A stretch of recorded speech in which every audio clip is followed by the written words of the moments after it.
Call and response. The story of Black Lives Matter.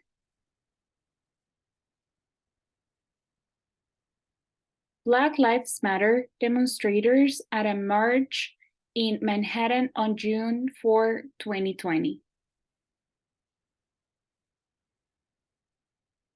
Introduction. A transformative summer. A young Black man, looking not much older than 18 or 19, stands in the dark of night. The moon casts a glow around his face.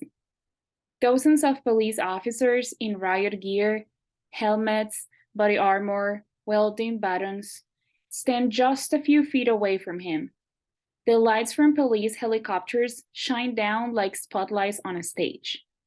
He's protesting the death of another Black man, one who was killed by the police. With his back straight and his eyes focused, he faces a sea of uncertainty. He doesn't know the faces behind the helmets. More importantly, he can't read the minds of those holding the weapons. He doesn't know why they might do, in an instant, if they deem him in danger. He has come to a protest. He has taken a leap, going from a feeling he might have had in the privacy of his home to a public statement beating the streets.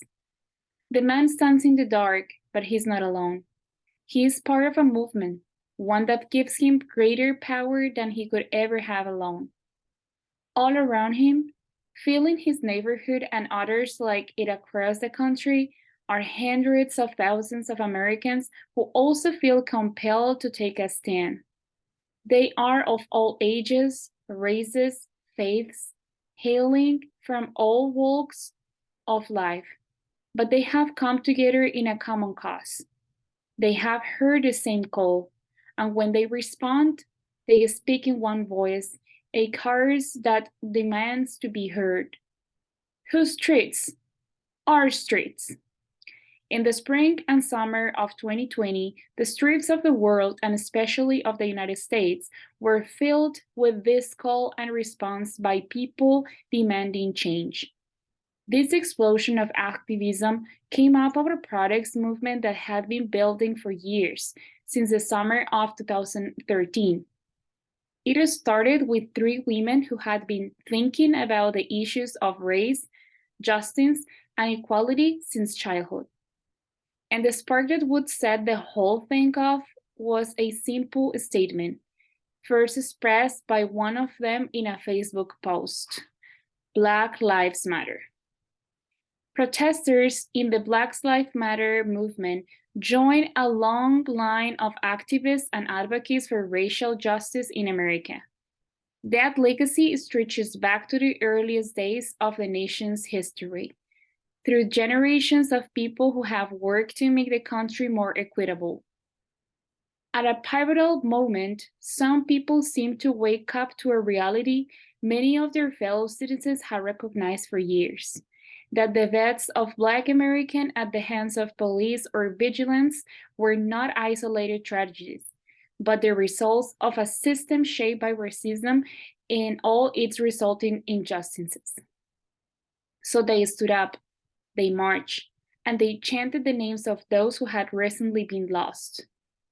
Ahmaud Arbery, 25, a former high school football star who was shot and killed while jogging in February by 2 white men in Georgia who chased him down in a pickup truck. Breonna Taylor, 26, an emergency room technician who was shot and killed in her home in Kentucky in March by a white officer during a botched police raid. George Floyd, 46, a hip-hop artist, security guard, and father who died in Minnesota in May after a white police officer handcuffed him and knelt on his neck for more than 8 minutes. The Black Lives Matter protests hit their peak in the United States on June 6, 2020, when close to 500,000 people rallied in 550 locations across the nation on a single day.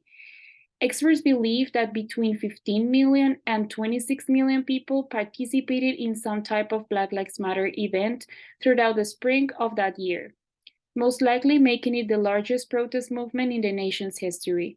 And the movement did not stop at America's borders. In London, hundreds of people flooded Trafalgar Square.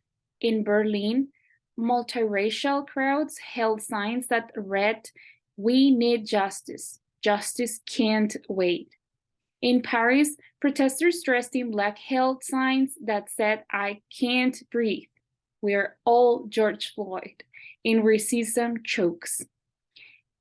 In Idlib, Syria, two artists drew George Floyd's brown eyes and Child's jaw amid spray painted stars on a cinder block that reached up into the sky. In Brisbane, Australia, thousands of people flooded the Down Street, many of them wrapped in the country's Aboriginal flag, which honors its indigenous people.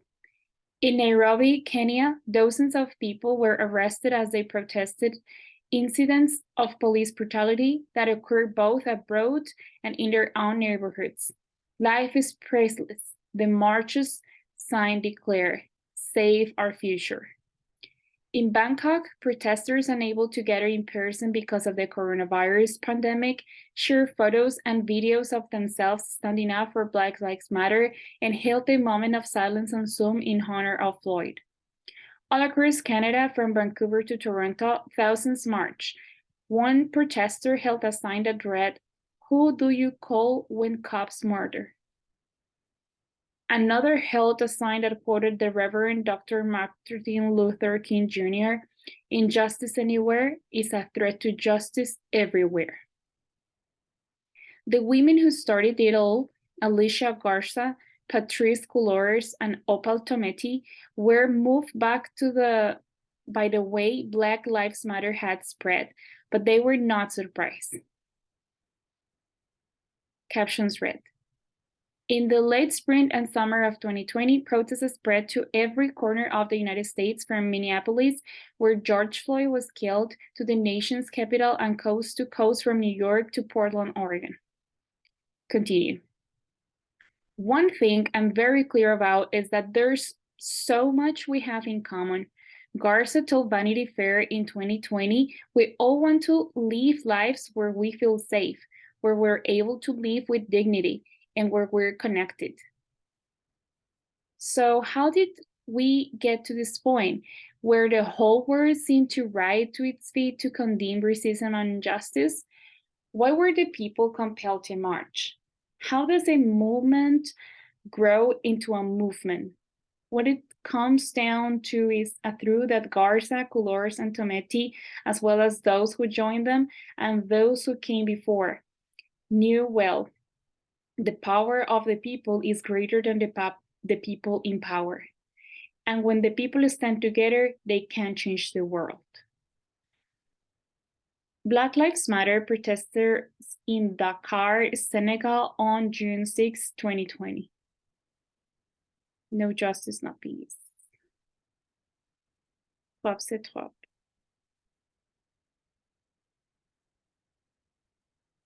George Floyd and his grave, May 25, 2020, aged 46-year-old, Minneapolis.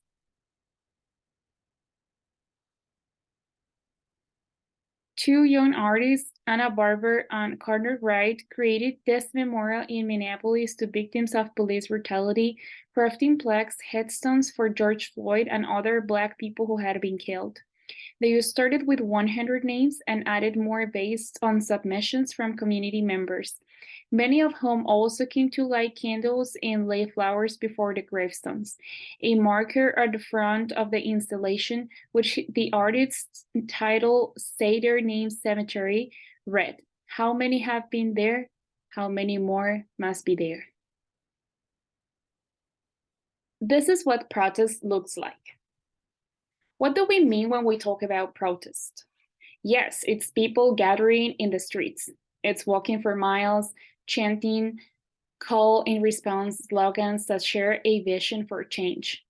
It's taking a knee, but it's also making art with a message. It's leaving flowers as a memorial. It's writing emails and calling elected officials. It's making brownies for a bake sale and donating the proceeds to a cause you believe in. In the spring and summer of 2020, people across the United States found many different ways to take a stand for Black Lives Matter.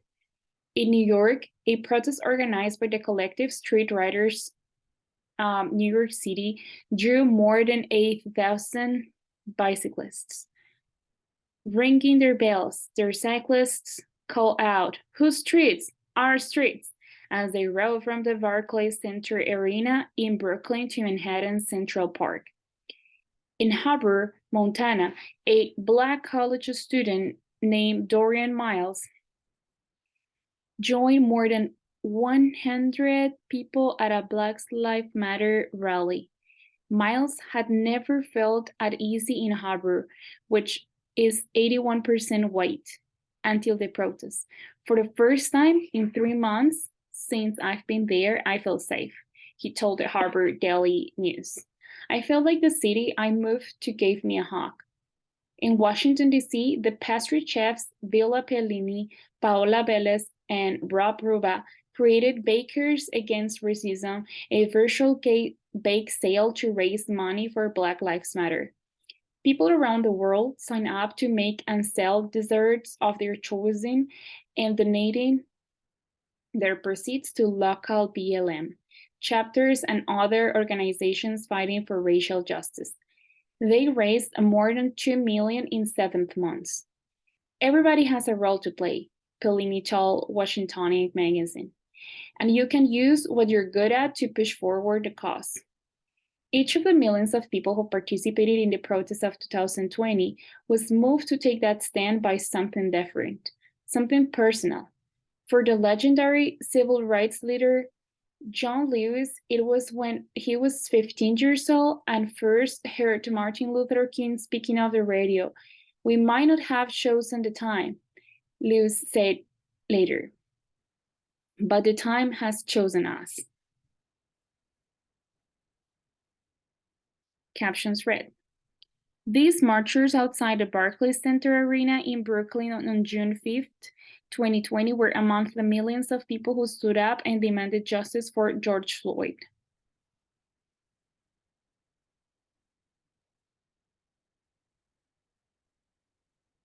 In the weeks and months that followed Floyd's killing, demonstrations spread to more than 100 cities across the country, including Ferguson, Missouri, which had been the site of previous uprisings against police brutality and racism. These protesters knelt in front of a police line in Ferguson on May 31st, 2020.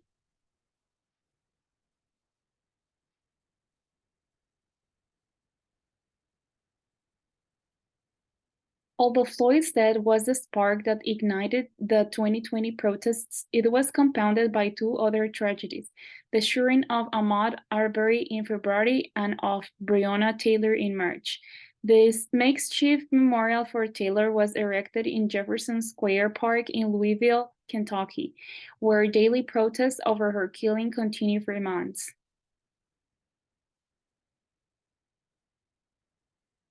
In the late spring and early summer of 2020, Black Lives Matter demonstrations spread to big cities like New York. Pictured here on May 31st, small towns and everywhere in between. Really, it's hard to overstate the scale of this movement. Diva Woodley, an associate professor of politics at the New School, told the New York Times in July.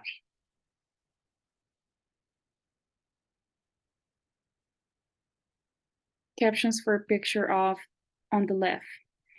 All told, at least 15 million Americans participated in some sort of Black Lives Matter action in 2020, likely making it the largest protest movement in the country's history. This man marching in Harlem was part of the crowd that flooded the streets on June 4, chanting, "Say his name, George Floyd." Picture on the right. Marie Dixon participating in a peace Ride for Racial Justice, organized on June 7, 2020, by the Compton Cowboys. Riders chanted, "No justice, no peace," as they guided their horses through California City, accompanied by hundreds of marchers on foot. "I've never imagined anything like this," Randy Hook, one of the cowboys, told the New York Times. "We're making our family proud, our hood proud, and our city proud." No justice, no peace. The Black Lives Matter movement started in the wake of death of 17-year-old Trayvon Martin, who was killed by a neighborhood watch volunteer in Florida 2012. It has been driven throughout its history by the tragic loss of Black lives and by a demand for justice, expressed on this sign at a march in Brooklyn on June 6, 2020. Cool streets. Protesters in 2020 flooded the streets on foot, by skateboard or on bicycles, and on roller skaters. This demonstration in New York on June 27 drew more than 1,000 cyclists. It's like riding in the cavalry. Paige Azevedo, 29, told the New York Times. Black Lives Matter started as a movement to end gun violence and police brutality, but it quickly expanded to confront a host of issues resulting from systematic racism, which has shaped the United States since its beginning. Supporters of the movement, like these protesters in Washington, D.C. on June 3, joined the lineage of Americans who have fought for racial justice and civil rights. Our streets. George Floyd's final words resonated with Americans who felt suffocated by a century-old system of racist oppression. The rallying cry, "I can't breathe," moved millions of people, like this protester in New York on June 4, to stand up and demand change. But Black Lives Matter didn't start as a mass movement. It started with 3 friends, a Facebook post, and a moment of grief, outrage, and determination that would echo around the world. From left, the Black Lives Matter co-founders Opal Tometi, Patrice Cullors, and Alicia Garza, accepting a Glamour Women of the Year award in 2016. They channeled our collective anger, frustration, grief, and determination into action. The producer, Sana Rhimes, said when presenting the trio with the honor, and in doing so, these women have fundamentally altered the course of civil rights in America.